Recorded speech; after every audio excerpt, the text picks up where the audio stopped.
I've owned this house here. Started working on it. I had it rented out to a couple of people before, and they kind of tore it up. But I'm trying to put it back together.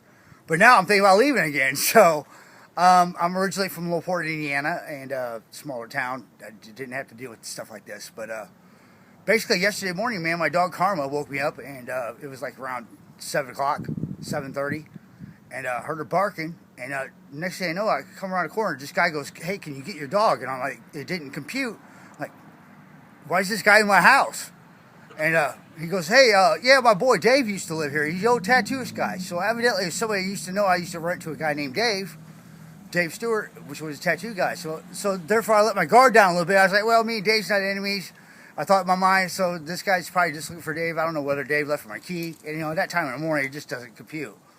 And he goes, "Well, can you get your dog?" And as I'm coming downstairs to get my dog, and I go to grab her by the collar and bring her back up, I'm batoned. The dude nails me with a baton. It's hard. Another guy.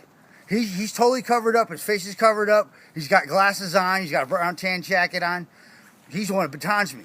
Well, as I'm going upstairs, he's still trying to baton me, man. And we struggle off. We get into my bedroom, and that's when I told my girlfriend Megan, I was like, "Hey, call 911." Then that's what sidetracked him. He seen her pick up the phone, and he went to go grab her, to shove her, and that's when I was able to grab his back arm, and I got the baton out of his hand. And mind you, I'm still bleeding profusely from the first blow when he hit me downstairs around the corner. Well, we struggled for a little bit, and then made it into the next room, and evidently I batoned him a couple of times with this old baton, and fought downstairs, and as he was going downstairs, three gunshots went off. And I looked behind me, and I was like, oh, shit. And by that time, I got around front. I was bleeding around front. I even got blood trail all the way up to here front. I got screaming for help. Well, evidently, they parked him back. They've been scoping the area out. They parked him back to knowing that I got a back gate. So they parked their truck back there.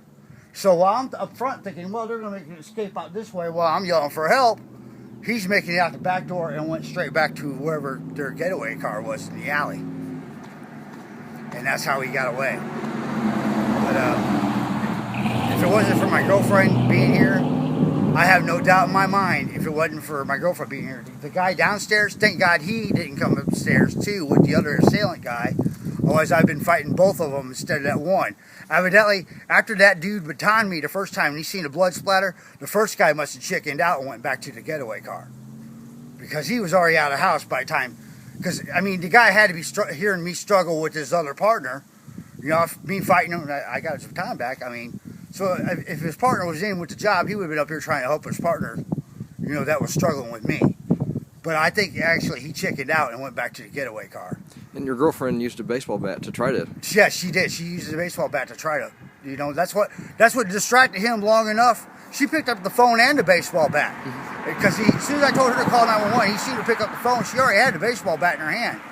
But because she heard when the first crack, when he hit me by the bottom of the stairs and when I went around the corner, she heard me yell 911 from that point. And that's when she grabbed the bat. She's like, I was going to throw it down to you, but I already seen that you guys were almost upstairs at that point.